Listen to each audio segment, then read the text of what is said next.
So it's our pleasure to have Xin Guo from UC Berkeley, and she will talk about the mean field perspective for multi-agent reinforcement learning, and with some very recent updates, as I understand. So looking forward to your talk. The screen is yours. Okay, so I have 50 minutes. Is that correct? Yeah, and now with question, it's flexible. 50 is good, and then question, yeah. Okay. It's flexible. Okay, great. Thank you. So thank you, JP, for the invitation. It's always a pleasure to meet the group, except this time, unfortunately, I'm coming closer. I'm actually in Anaheim, but it's not still physically there.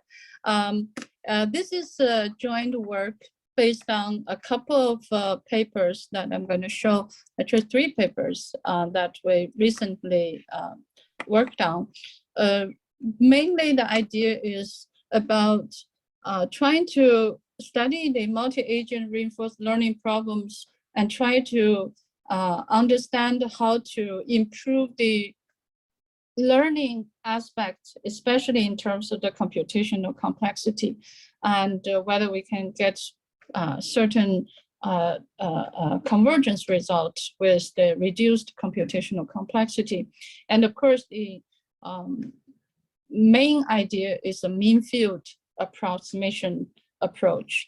And the joint work is with Haotian Gu, who is actually now the 3rd year PhD student at the Math Department of UC Berkeley, and Xiaoli Wei, who was from Paris 6 or 7, I never know, with Huiyin Fan, and then came to do a postdoc with me here at Berkeley, and then now she's at Tsinghua, Berkeley in China. And Renyuan Xu, who is now at Southern California and was doing a postdoc at Oxford and was my former PhD student. So it's as you can see, it's a span of several years of work. And I managed to change the date from October 29 to 25.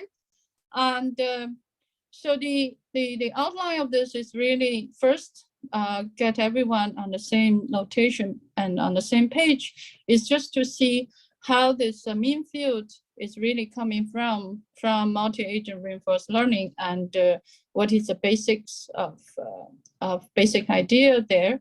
And then the third part is about mean field games and mean field controls are very well known for many people, especially in this group. And the question is, what are the problems there when you actually add the learning components? And of course, one of the things is whenever you have this learning, and especially you design a Q-learning, what are the critical components here is to re-establish the dynamic programming principle. And then it turns out by establishing this dynamic programming principle, it also holds the keys to the design of the algorithm. And then I'm going to, if I have time, this 4th part is the extension, which is really based on this framework, whether starting from the very simple examples that one can deal with to the much more realistic problems, such as when you have Uber Eats and all the things where you have much complex network structures, how you can incorporate the network structure into this mean field approximation. And that's one of the things that I think I really want to have time to discuss with this group, because there's a lot of very nice work coming from this this group about, you know, networks, the mean field problems on networks. So I wanted to also see whether we have any discussions here. And so the first part is really just get a notation. When people think about reinforced learning for single agent, let's start with it, is really nothing but a Markov decision problems where you have an underlying dynamics, which is controlled by the transition densities or transition probabilities. And then you have the, let's take a very simple framework, which is a infinite time horizon discounted problems. And you can do similarly with finite time horizon, but then the complexity analysis will be different. Here, I focus on this infinite time horizon and discount problems. And then when you actually go into from the markup decision problem to reinforced learning, the major departure is really you couple the markup decision problem with unknown, and that's why you have the learning components. And in here, the unknown parameters or quantities here is one is this reward function that could depend on the state and the action, and then the transition matrix, which is also depends on the state and matrix. And of course, from control perspective, the policy, or we call it control, in a classical settings of markup decision problem really is actually thinking about a strict control, or say that the policy is from the state to the action space. And this is, you think of it as a deterministic strategy. But when you actually move on to the learning environment, then the policy becomes really what we call in control literature is a relaxed control. And in learning literature, it's called randomized strategy, which is really start from this still the state space to the distributions of the action space. Okay, and this is really in corresponding to the learning, especially if you think about Q learning, is really you actually have this mixture of exploration and exploitation that I'm going to explain a little bit more. But basically, you could have a mixture of strategy, and in economics, it's called mixed strategies. Okay, and so what is actually here is you still have this same things. You have the states that actually evolve according to certain dynamics, but then you actually have the policies that actually is going to be on the space of the action, on probability space of the actions. So once you actually move on from these markup decision problems to these reinforced learnings, then one of the fundamental approaches, as I said, is actually to, and it's very similar mathematically, is to, instead of considering the value functions and the Bellman equations for the value functions, then you consider what they call the Q functions. And correspondingly, there's also a Bellman equation for the Q function. And if you look at the definition of Q functions, then you see that the Q function is nothing but the value function, except that in the learnings, not only you actually care about the consequence of what you get, but you actually also, because you're learning, you also care about how did you get there? How did you learn to get to the consequence? And therefore, this is very natural to not only consider the state space, but also consider the variables of the action space.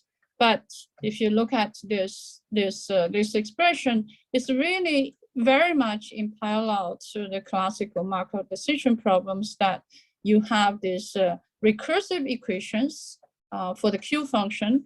You can pretty much rewrite everything just as a value function.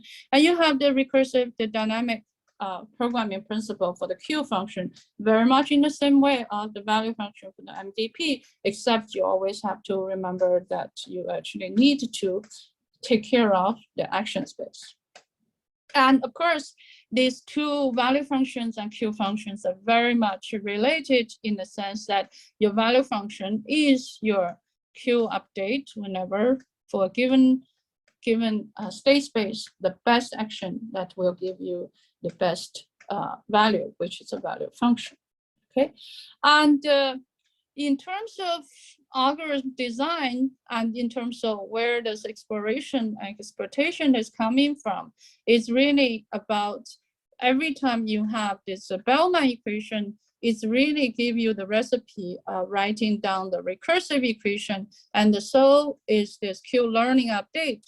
But as I said, in Q-learning, there's a very important, the mixed strategy or the exploration and the exploitation is basically every time you get what you want at any time t, then what you need to do is you actually look at what is the best for you now, but you're not going to be restricted only to see what is the best for now. And you actually give yourself here two possibilities. One is actually you keep the value of what you have learned, but in the meantime, you also give yourself additional chances to explore what are the other strategies that you have not exploited.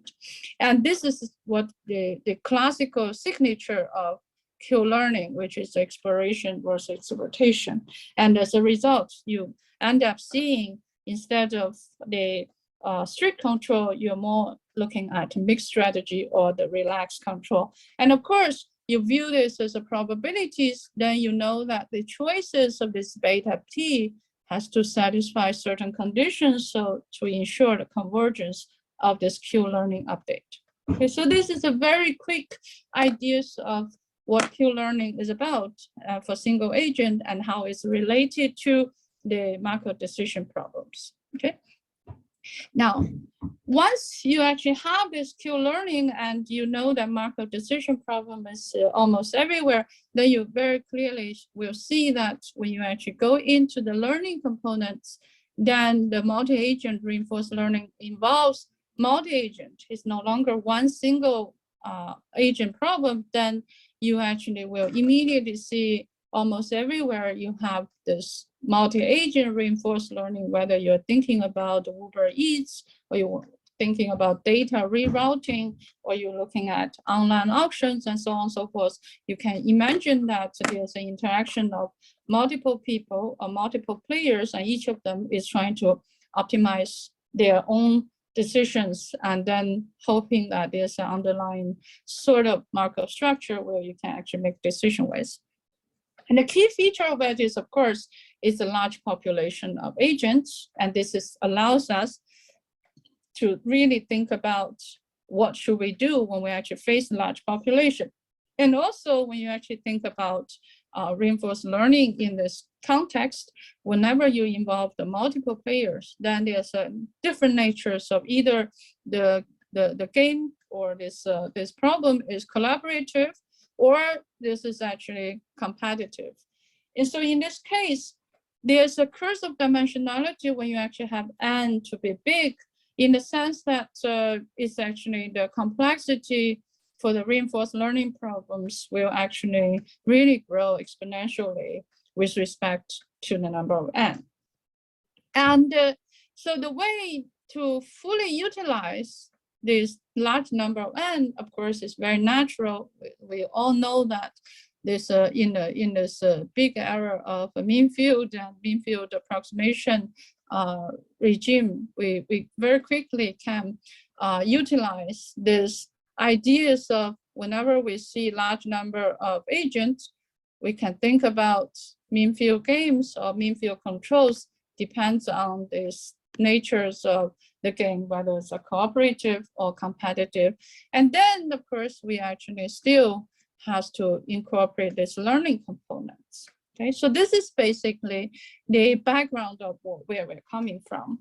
And the mean field approach, we all know very well that it's, at least in theory, is provide good approximations for mean field multi-agent reinforced multi-agent problem, but the question is how we actually study it in the learning components. Okay, so this is a big picture of what basically what is the multi-agent problems.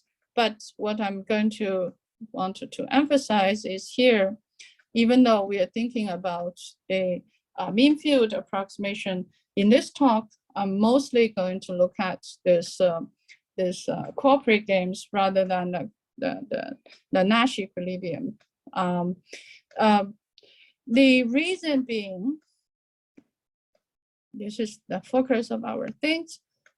The reason being, if you actually really are thinking about from in the Nash equilibrium and in the mean field games with learnings, conceptually is easier in the sense that if you just take a look at the mean field games, but with learning components, and you think about how the mean field games in terms of computational approach is really, you think of this three-step fixed point approach, then the first step is actually a very natural Markov decision problem, because you can view, and then you have a control problem, then you do the iteration, you actually do the time, do the consistency to find the Fokker-Planck equation. But the first step of the single agent problem, this fixed point, is a very, very natural for the reinforced learning algorithm to be implemented. And this is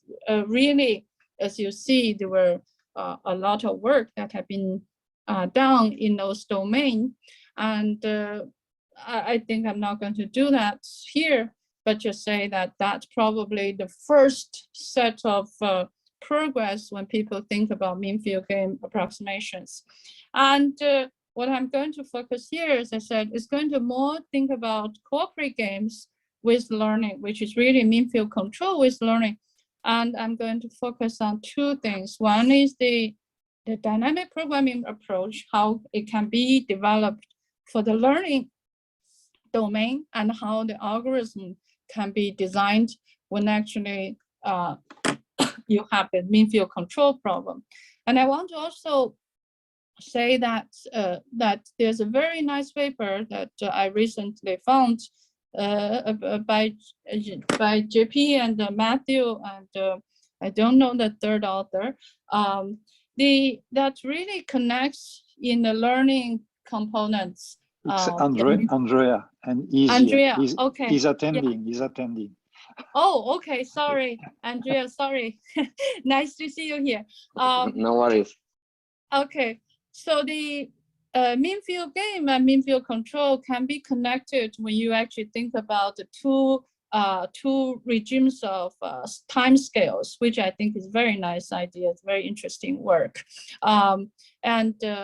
Anyway, here I'm just looking at the mean field controls with learning.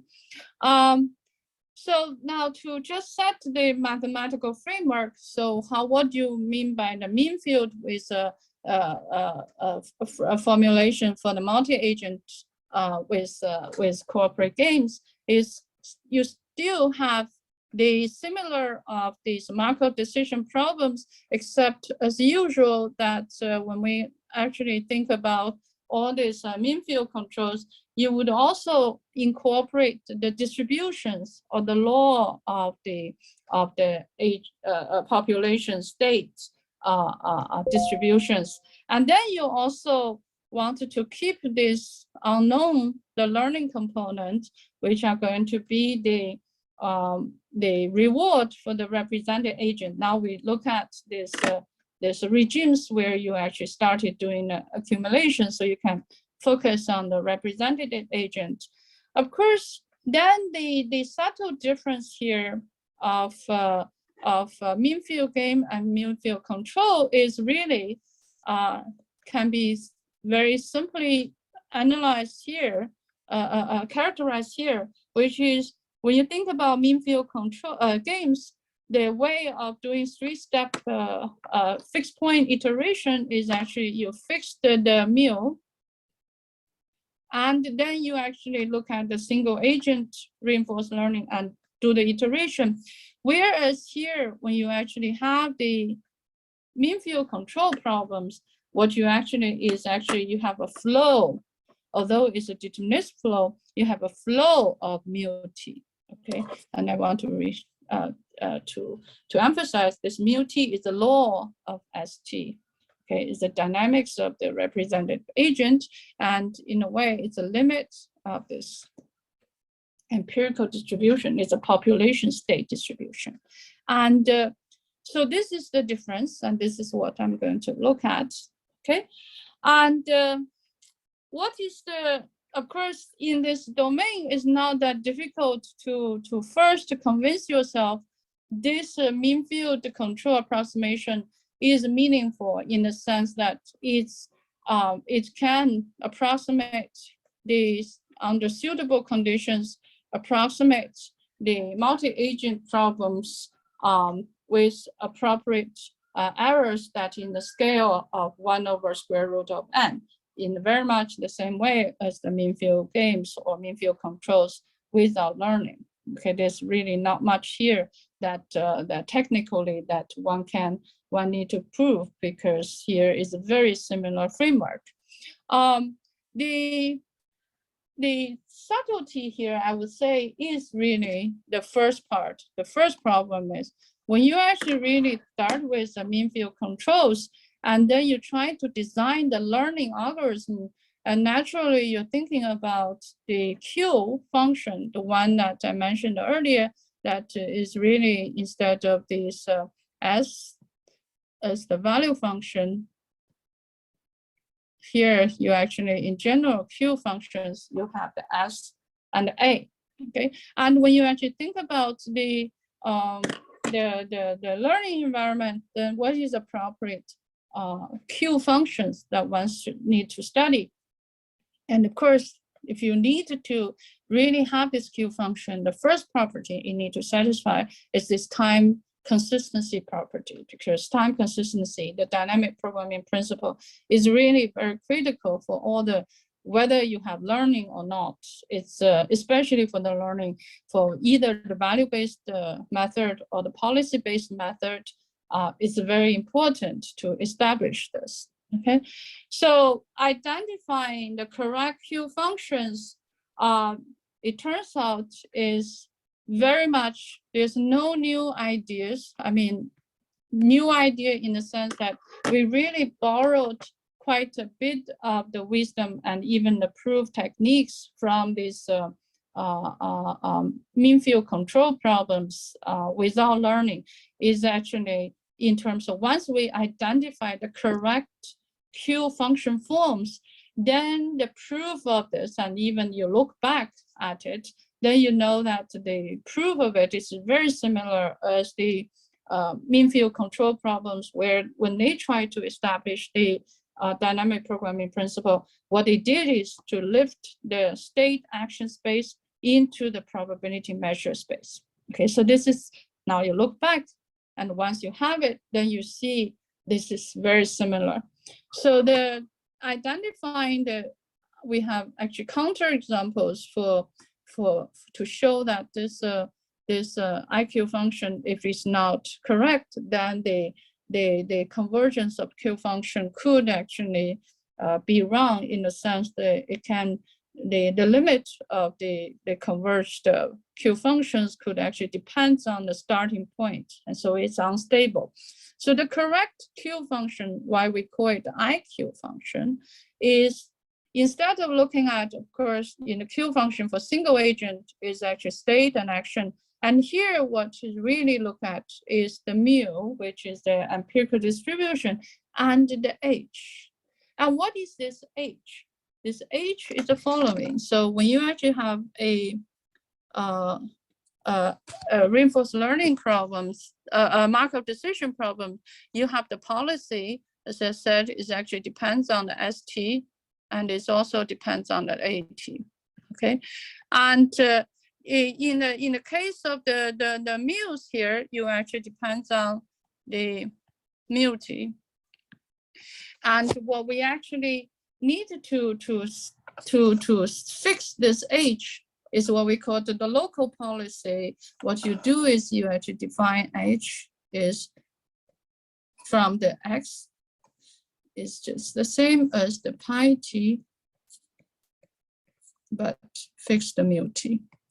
Why is this? So this is actually, once you identify this, then you realize that this is very critical and it's actually local, but this is also give us a hint of what we should be looking at when we design our algorithm. And this is really critical. What it says is when you have n players, okay, and you look at the empirical distribution, you look at the state distribution, then remember that when you actually have mean field gain or mean field controls, mean field controls really is pretending that what I call control is pretending that it has a central controller. And this central controller actually can observe the distributions and the state and the distributions of every single player. So he actually can see more because he's a central player. And by having that additional information, then he solved the policy. Okay, he derived the optimal policy, and then he assigned it. You can view it as he gets the optimal policy and he assigned it to each individual players. And in that sense, you can actually see that for a given, at any given time t, and you see all the players, and once the central controller observes the state of the distributions, of population state distributions, then this is, you can view this policy as a function from this state to this to the distribution of the policy. So this is actually, this is a little bit, it's a twist of one equation, a twist of view to see it. But once you take these views of this local policy views about this of this policy, instead of looking at the ST and mu t, you look at it as a function of from S to the PA. Then immediately you can reformulate the original multi-agent problems or the mean field control problem in this new Markov decision problem. What is the new Markov decision problems? You have a reward function. Okay, this reward function is similar. You take the original reward function that depends on the state action and empirical distribution of the population, and it's going to aggregate it over this H, the local policy, and aggregate it over the state distributions. And now this is your reward. And then what is the aggregated dynamics? The aggregated dynamics is going to be, instead of looking at the original whatever the Markov decision problem you have for the individual single agent, what it's going to do is also similarly is going to aggregate it over the S and over also the A with this weight of these local policies. And once you have this, then you have a Markov decision problem. Now you actually have this reward function, and you can write down the dynamics according to the specified H and the R. Then the important thing here is once you identify this particular flow properties already was shown in this Markov mean field control problems, that you can actually view that there is the deterministic flow of this mu t. This is very critical for us to design the algorithm, but also, of course, this is what the mean field controls dynamic programming was established also using this flow property. Okay, but this is the key for this DPPs to establish this what we call integrated Q function, because the Q function now is really, you think about, now you look at this defined on the mu and also this local policy, then this play the role of the original Q functions, except that now there's a dynamics here. This is the aggregate dynamics. This is the aggregate reward functions. Okay. Can I ask make a remark and ask a question to see if I'm correct? Even if you start with a finite space of state and action, by doing this lifting, then you get into infinite dimensional space. You have a price to pay somewhere, right? Yes, exactly. Thank you. Actually, I was about to see this. Okay. I'm going to. So even if you have a price to pay. So what is really doing here? You actually say that, okay, I want to lift every space, but what you end up seeing is you make everything deterministic, but the price you pay is suddenly your space is huge. You spread the whole thing. You enumerate instead of having a tree structure when you have market decision, the dynamics, you put everything on the same floor, but it's a big mass of floor, okay? And then you have this, so you have a huge price to pay. And therefore, now the question is, when you actually have this huge price to pay, you actually, when you design algorithm, this is challenging. Now you're designing algorithm instead of the, okay, so okay, instead of this finite space or whatever, you're actually having to have an algorithm that is designed on the probability space, okay? And that has not been done, that at least when we actually started it. That's why we had this paper, okay, how you design the algorithm. But just before I go to that, which is the second part of where the algorithm is done, I wanted to just say that a few words of the relation of the integrated Q function and the classical Q. As I said, this is really, if you look at the single agent, this is the S and A, and then this is the dynamics of the single agent. Whereas when you have the mean field controls, you have the aggregated reward function, and then you actually have also the aggregate dynamics. But then this is what I said, that this is really aggregated over the state and the local policies. Okay, there's a relation here. Now the question here is how you define this. Now you put everything here. The key idea is also the key difficulty is now the IQ function is defined, as just GP mentioned, is now instead of discrete or finite space, you actually are looking at continuous state and action space, okay? And so what should we do to do this? Fortunately, there are two things that works for us. One is don't forget we have this continuous time. So how we deal with the continuous time thing? One of the things is in CS, there are quite a few of papers about Markov decision problems, how you actually can use this so-called kernel regression method, okay, which allows you to approximate this continuous state action space with proper kernel choices, okay?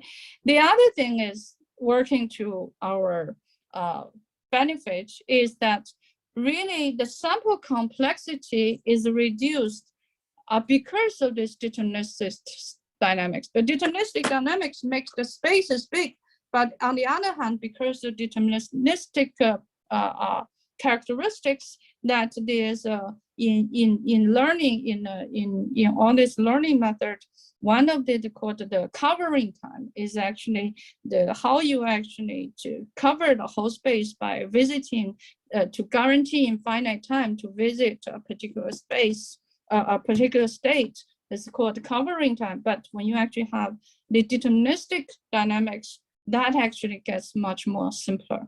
Okay, so there are trade-off between these two, and therefore the question is how you should actually be careful in choosing this to ensure that you have the convergence thing. So the key idea here is now to deal with the continuous state action space, you actually use what we call epsilon net. So you have the state space of the PS.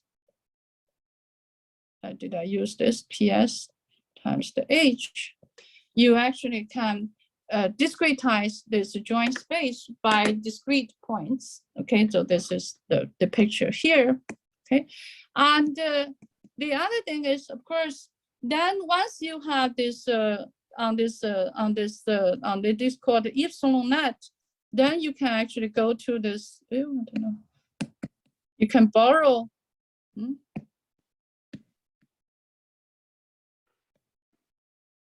don't know what I did. Okay, you can borrow the idea. My pen maybe run out of battery. Okay, I'm not going to write. You can borrow the idea from CS to actually use this kernel method and then use this approximation on this discretized epsilon net.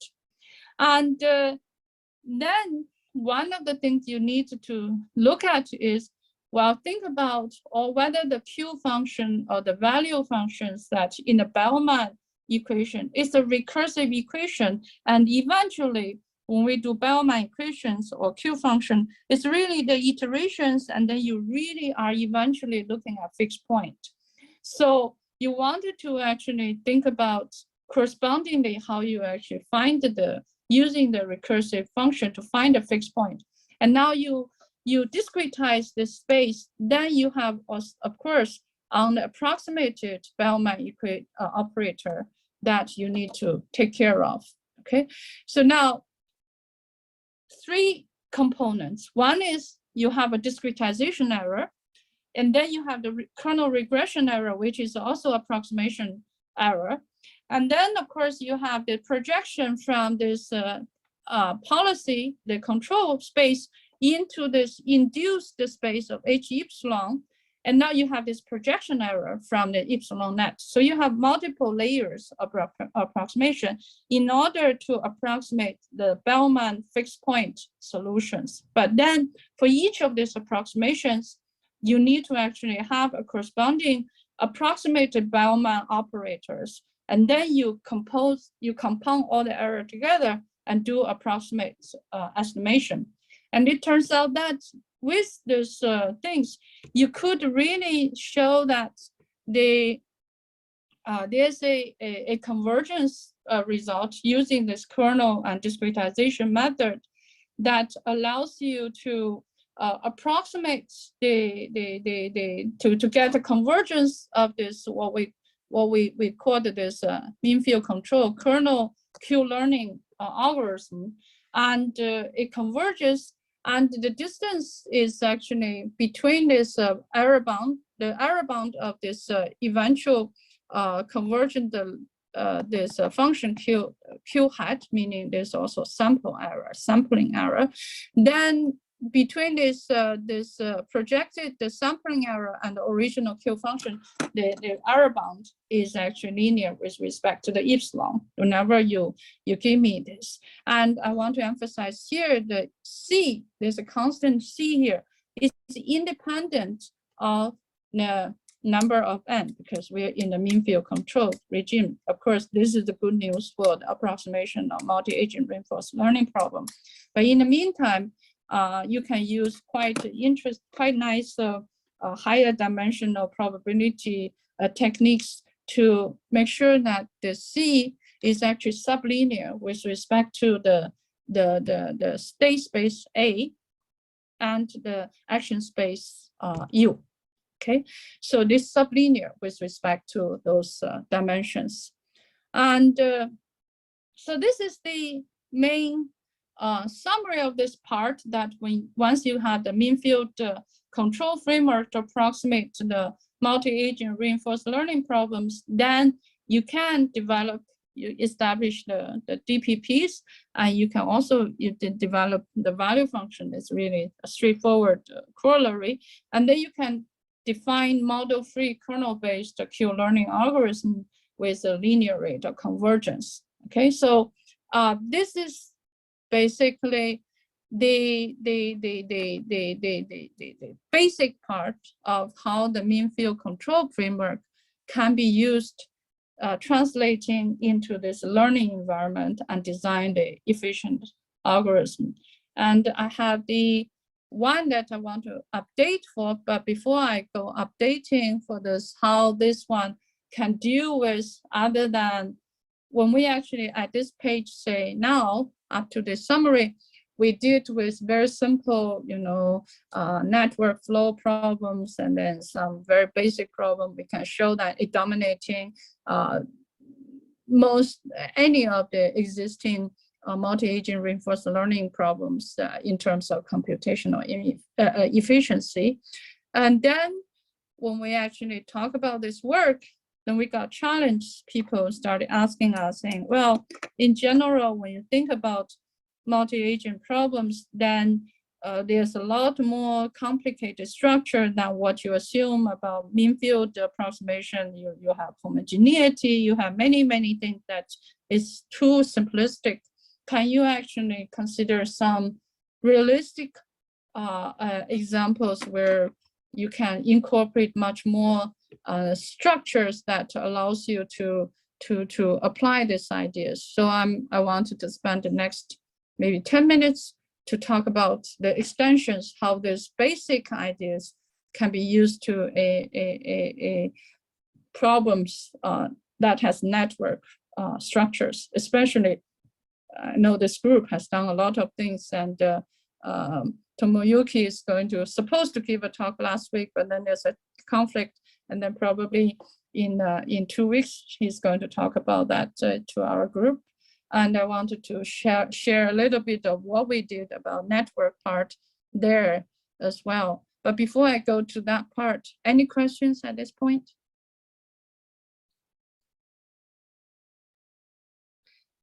Okay, if not, then I want to say that in general, when people say that this is a homogeneity problems and so on and so forth, in fact, the whole idea is when we are able to derive the dynamic programming principle was because of this H. As I said, you twisted the Markov decision problems and rewrite it by the reaggregation. And this H is a local policy that allows you to sort of think about even though it's a centralized training, but actually you have a local, or what they call in CS, a decentralized kind of execution.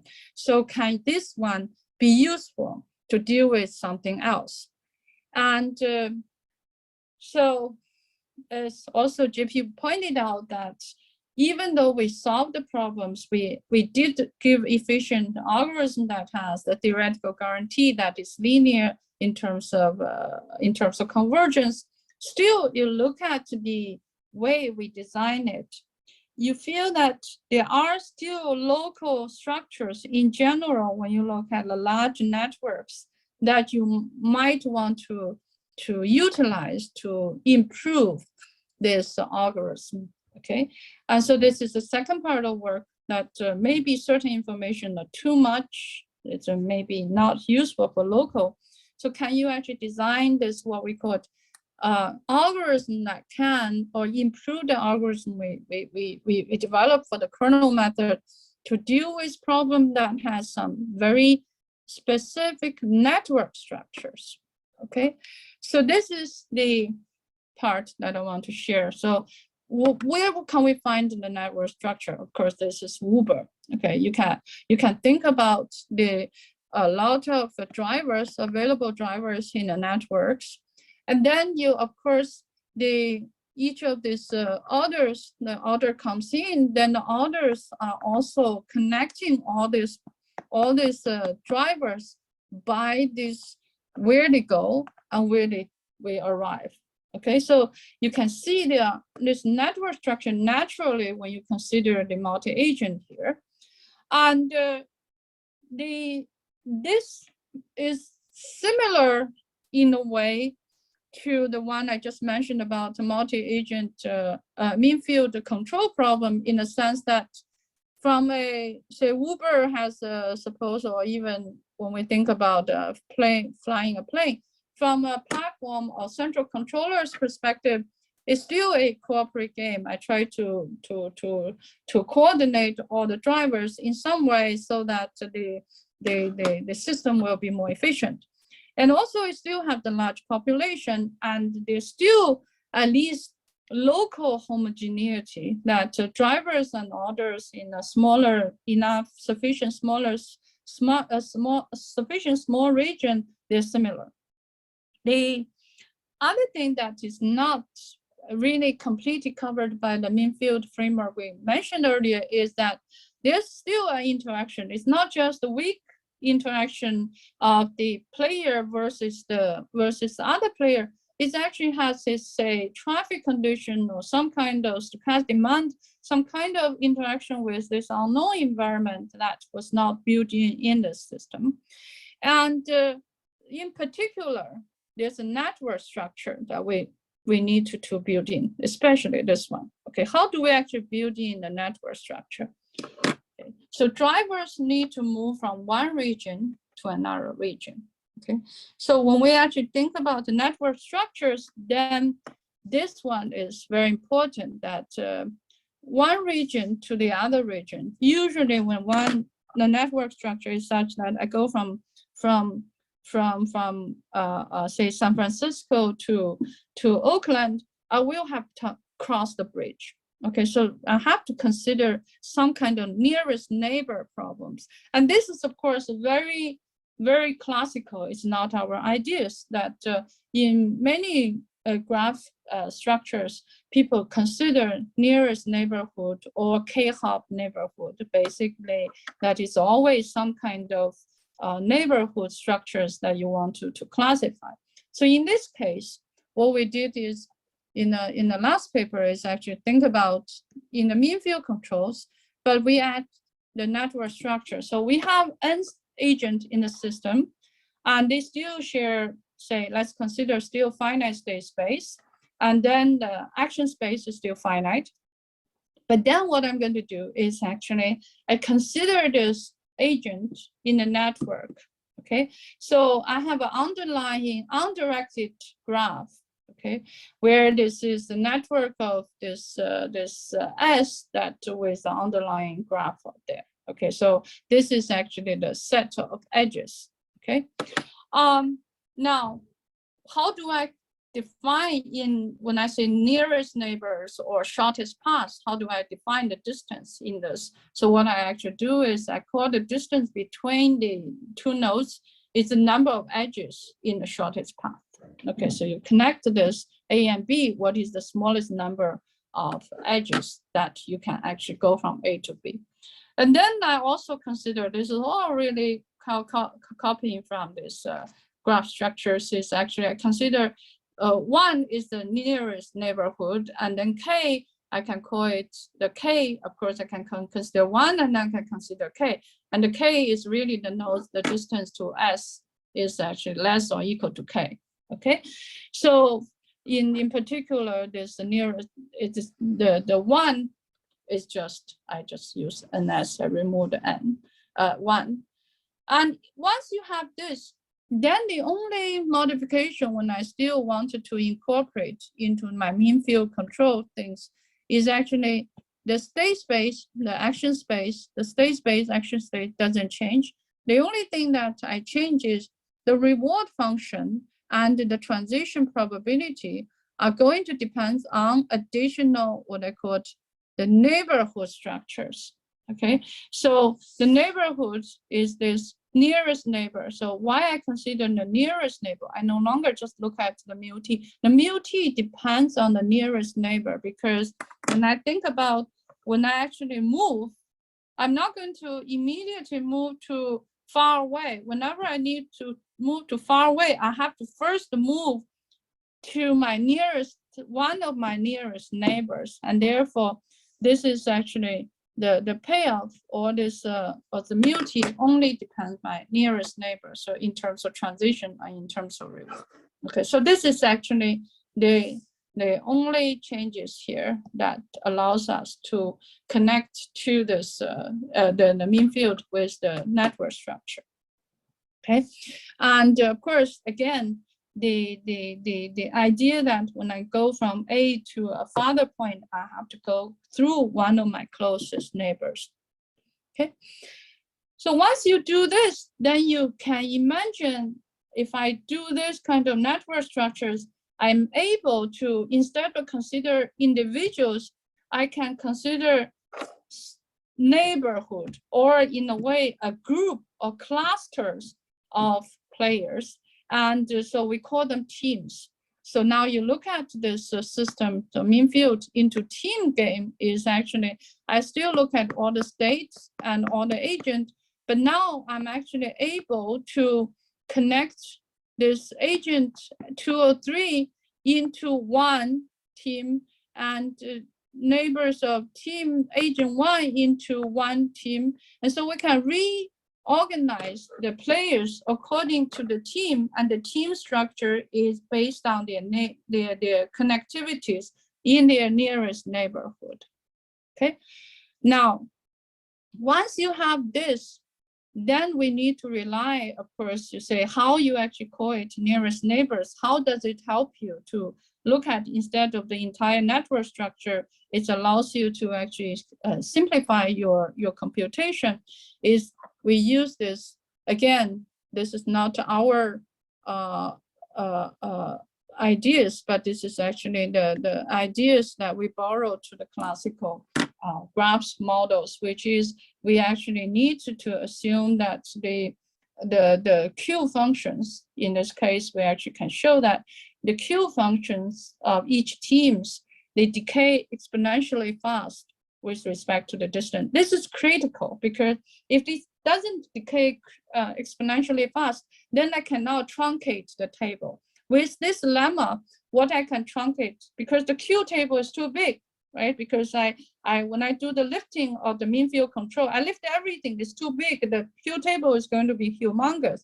And now with the exponential decay, I could truncate the Q table, then according to this decay rate, and then it allows me to control the errors when I actually do the approximation. Okay, so I think, okay, this is, once you have this, then what we actually implemented is this actor critique policy. Basic actor critique in comparison to the Q learning is basically, instead of learning only the value function, you also learn the policies. Okay, and then you do the neural network approximation. I don't have time to do it, but I wanted just to finish this talk, just 1 minute, to say that with this additional network structure, what you can show is you can show the convergence of this algorithm, and this algorithm errors is actually depends on first the size of the state, and then depends on the batch size, okay, because you have the learning neural networks, there's a batch size here, and the bigger the batch size, the smaller error. And then this is also depends on this gamma is the discount rate, but then this is a k. K is the k-fold, k equal to 1 is the nearest neighborhood. Okay, so you actually see that it's really depends on how tight the network structure, and that give you this errors. And for the critique convergence, the error is actually depends on, if you assume, okay, oh, this is very important, this assumption. If I think that the number of iterations is polynomial with respect to weights of the hidden layer. By the way, here we actually use 1 layers of hidden layer because we need the results that shows the convergence of neural networks with 1 hidden layer. And now they have some very recent results about multiple hidden layers. But then with that result, one can revise or revise accordingly the convergence here by multiple layers. But in this case, when we derive these papers, we use just 1 hidden layers because we need to assume that this is actually polynomial with respect to the weights of the hidden layer.